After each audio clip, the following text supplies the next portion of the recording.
Hi. How you guys doing? All right, so Sabrina had an excellent talk lined up for you guys, but she's not feeling very well. So Reverend Tracy and I decided we'd take this opportunity to bring you a special treat.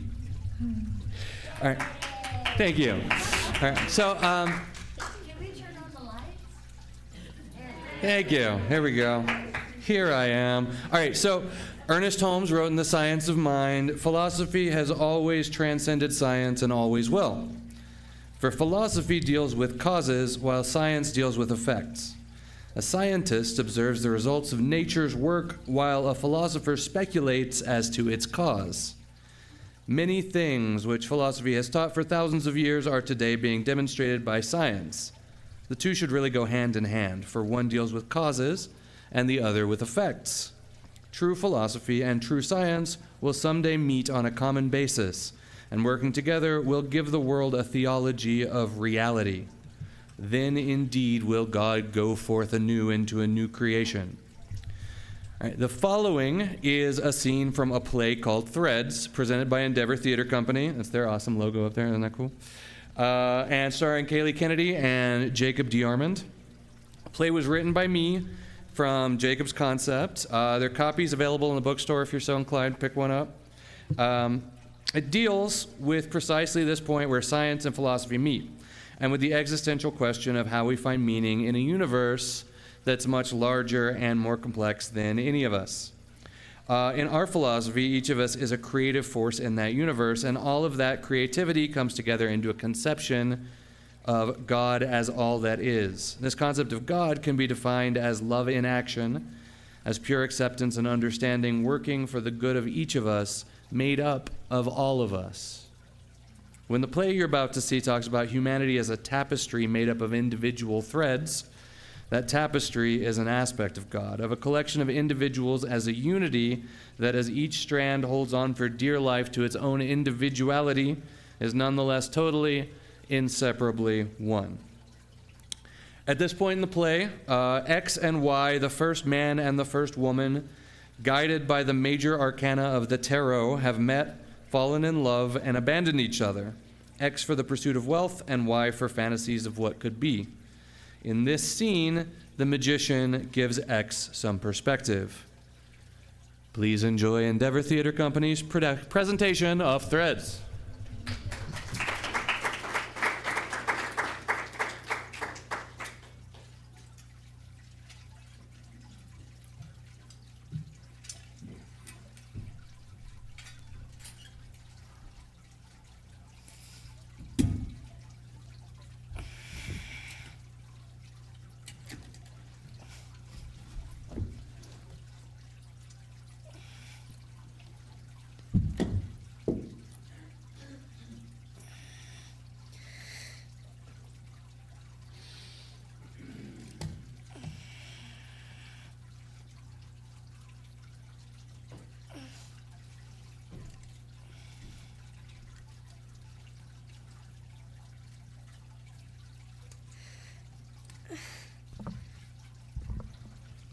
Hello, young one.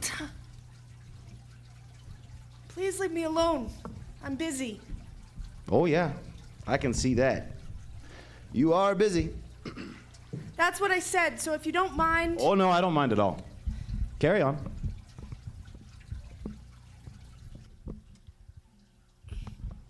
I was just wondering if you, listen, I was just wondering... What is it?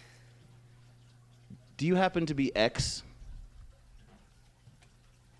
I'm afraid I am. Is being X a thing to be afraid of? Terribly frightful.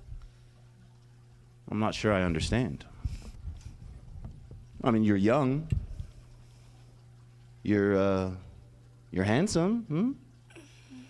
You seem to be doing quite well for yourself. From where I am, X seems like a wonderful thing to be. To be X is X wonderful. To be X was wonderful when I belonged to Y. She belonged to me. She was X's Y. And I was Y's X. But now she's X's XY and I'm Y's XX. Yeah, frightful indeed. Now, what happened to make you an wonderful XX of your ex? Why? You're making fun of me. Yes, a little bit I am. But what happened to interrupt your happy little life? Female literacy.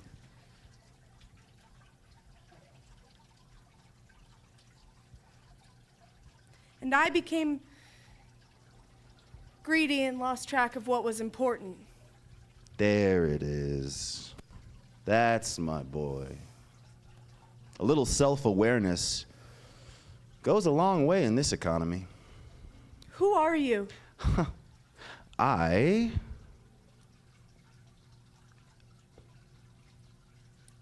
am the magician. Death sent me. Do you know Death? He's like a father to me. Well, that sounds like a recipe for a grim childhood.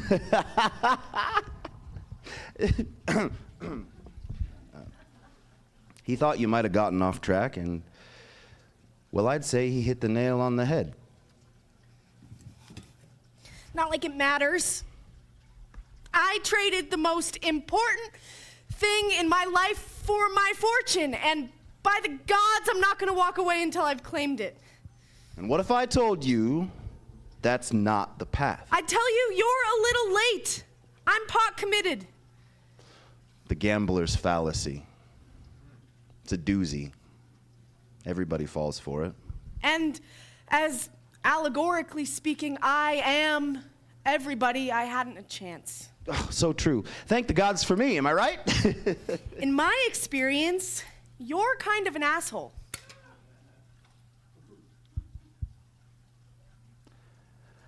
I have been called worse.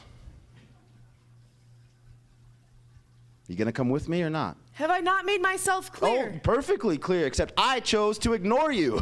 You see, I'm right. And not even just like a little right, but cosmically right.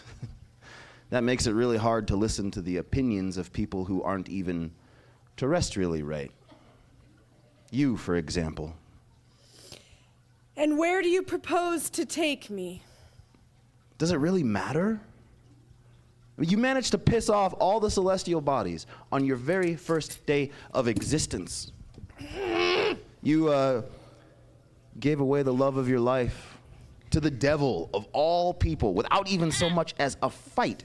And now you're what? You're digging rather aggressively at some barren chunk of desert that has no more gold in it than I have in me. How much worse could it possibly be? All right. You win. Fantastic!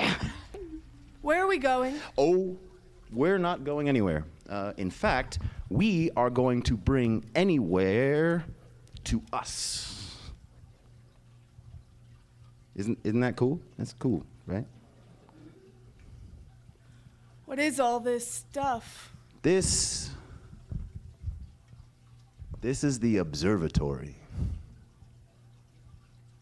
It's where we look out into space, back in time. It's the home of the great gazing outward. Here, take a look.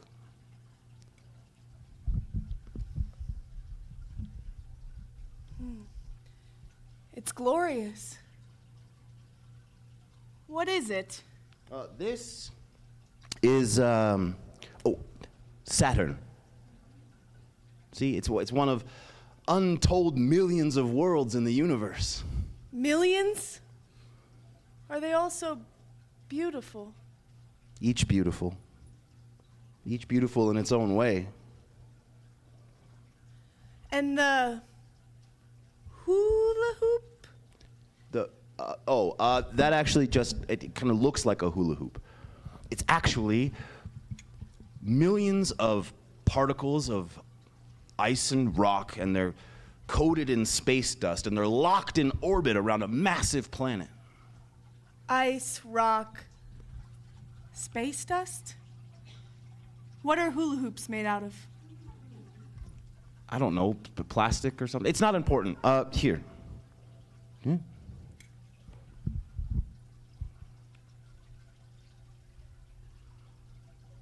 Look at this. That's a nebula.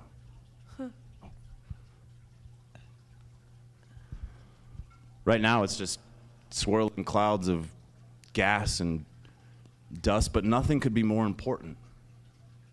That's where stars are born. I know Star. She doesn't like me very much. I've heard. But listen, boy, she is one star out of millions of trillions. Is that a lot? Whew. That's a lot. Like a lot. And each of those stars is surrounded by planets.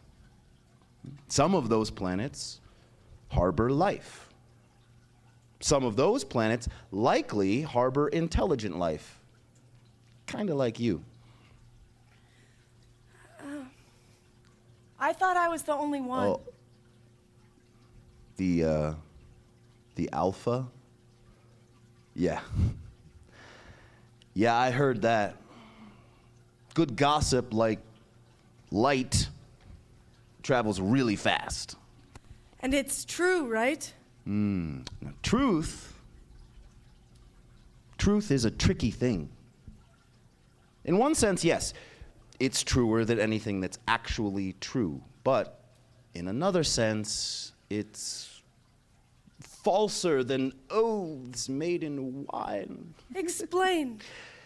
Okay. Let's see. You were the first person born on this planet, right? So I'm told. Sure. But this world will one day be home to billions of other people. Yes, that's a lot. Of those billions of people, no one will ever be the first person born on this planet, just you, right? So, yes, in some sense, that makes you pretty special. But that said, of those billions of people, some will likely be the first to do something, like be an astronaut or win an Olympic gold medal in esports or something like that. That's a distinction that you're not going to share. So in a lot of dimensions, you're really not that special. Someday, someone will be the last person born on this planet. The Omega. That's a pretty big deal, too. Where does that leave me? In exactly the same place you were before. Worried. Worried about your petty little life and decisions as if they actually mattered in the grand scheme of things. So I don't really matter. Well, that's not what I said. What I'm saying is that it's a matter of scale. Yeah? You don't have to matter on a universal scale, because on a universal scale, you don't even exist. You exist on a human scale, and on the human scale, you are just as important as everybody else, and that is to say, devastatingly important. You see, the world is like it's like a great woven cloth. Each person is like the point where two threads come together. If you pull on one thread, you pull on every thread. Even if some parts of it don't notice, changes in your trajectory, they affect everyone's trajectory. So what feels like my own free will is largely just the movements and trajectories of those around me and not my free will at all. Oh, in some sense, you're not wrong. But that actually leads me to my next point. You also exist on any number of other scales. Right?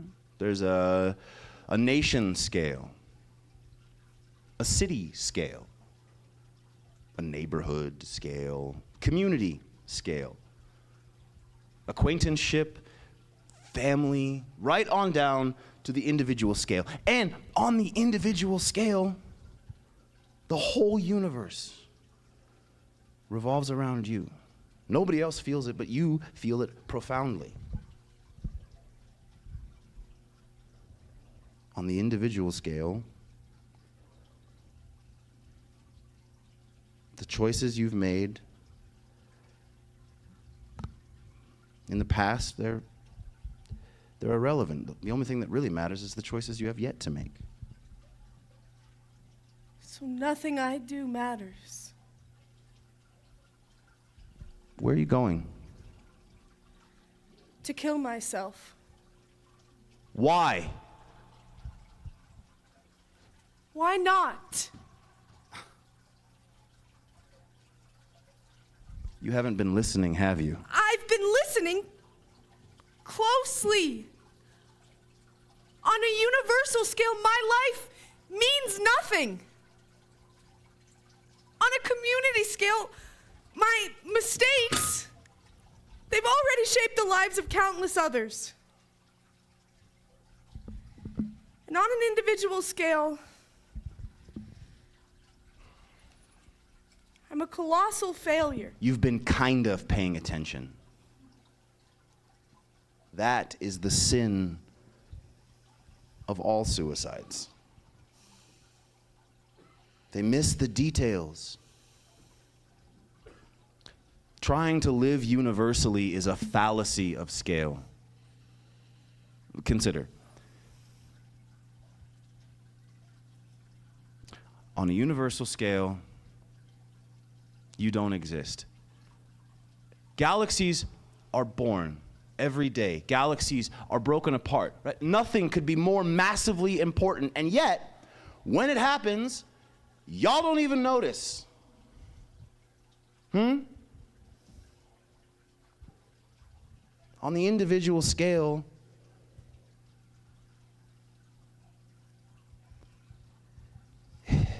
your choices have already affected the lives of countless others.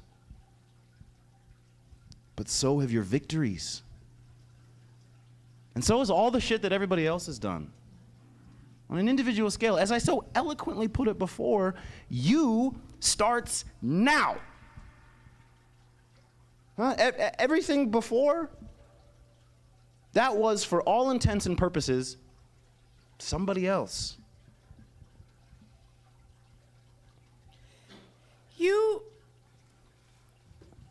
You're quite literally the least encouraging person I've ever met. That's a matter of scale. Come here, there's one thing I want to show you.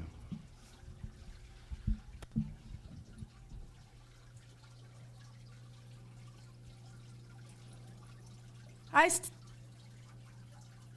still look like a fool. You are. You are. You are the fool.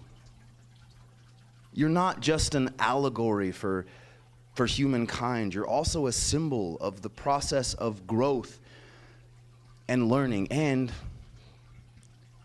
if you stick with this for just a little bit longer, you won't be the fool forever.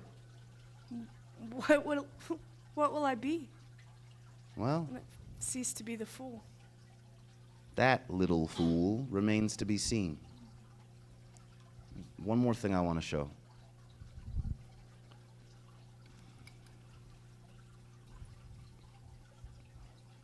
No, she can't. Ah, but on a universal scale. Damn you and your scales! I love her. You see what I mean?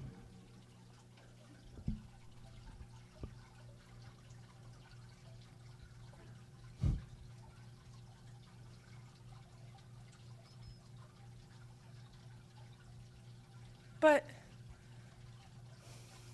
what's gonna happen? She comes around too. And for much the same reason. Will you go with me? Where are we going? You'll see, little fool. You'll see.